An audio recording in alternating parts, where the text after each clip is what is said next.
Hi, I'm Edward Lowe with MotorTrend, and today we're up in beautiful Mammoth, California with 4 luxury SUVs. Behind me is the 2009 BMW X5 xDrive 35D. Next to it is the 2010 Lexus RX 450h. And next to that is the 2009 Volkswagen Touareg 2 TDI. Over here on my right, the 2009 Mercedes-Benz ML320 Bluetec. Now these are 3 diesel and 1 hybrid SUVs, and we're out here in the snow to try to figure out which one is best. Why don't you come join us?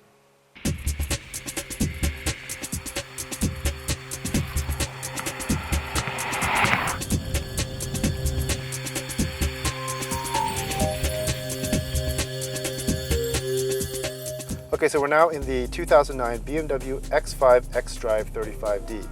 This SUV is powered by BMW's twin-turbo inline-6 turbo diesel. It makes 265 horsepower and a whopping 425 pound-feet of torque, the most out of our group of SUVs that we have. It has a 6-speed automatic transmission and has this funky little remote control style gear shifter. And on the road, it's actually one of the best drivers here, if not the best. Editors really liked the thick steering wheel, the heavy steering efforts. It's got a very stiff chassis, and it really does feel like it has a lot of grip when you're on the road.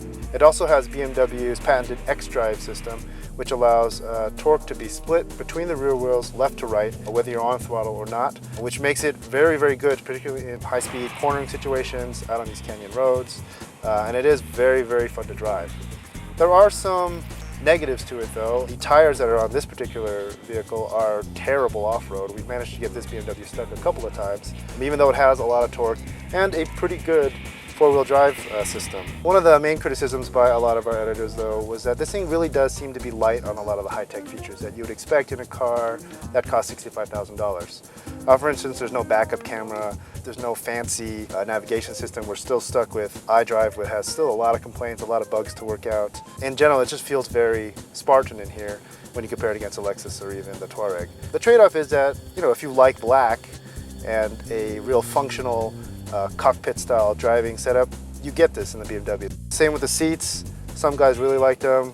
I particularly like them, but others found them to be a little stiff and sort of weirdly canted backwards. Otherwise, this again is one of the better driving premium SUVs that we've ever driven, and it can perform well off-road if it had better tires. So, even though the X5 xDrive 35D is great on the road and turned in the best diesel fuel economy of the group at 22.0 miles per gallon, at over $65,000, it was deemed too expensive and not capable enough to finish anywhere but 4th. Okay, so we're now in the 2009 Mercedes-Benz ML320 Bluetec. This is one of the diesel luxury SUVs we have here, and this one is powered by a 3-liter V6 that makes 210 horsepower and 398 pound-feet of torque. Now this is a turbo diesel, and that's a pretty healthy amount of torque, which means it has a lot of get up and go. It really does move down the road nicely. Transmission is a 7-speed automatic with paddles. It's the only one in our group that allows you to shift gears on the fly based on the steering wheel, and makes this car quite responsive and a pretty nice drive. There are some things that our jury does not really like about the ML. Styling is sort of middle of the road, neither here nor there for some. Interior, there's a lot of beige in here, there's some nice wood and some muted metal tones here, but it doesn't dazzle as much as, say, the Volkswagen Touareg. The steering, it's kind of light, can make the car feel a little floaty, but it is considered to be a pretty good long hauler. The seats are quite comfortable, it rides pretty good, and when you take it off-road, it's pretty competent there too.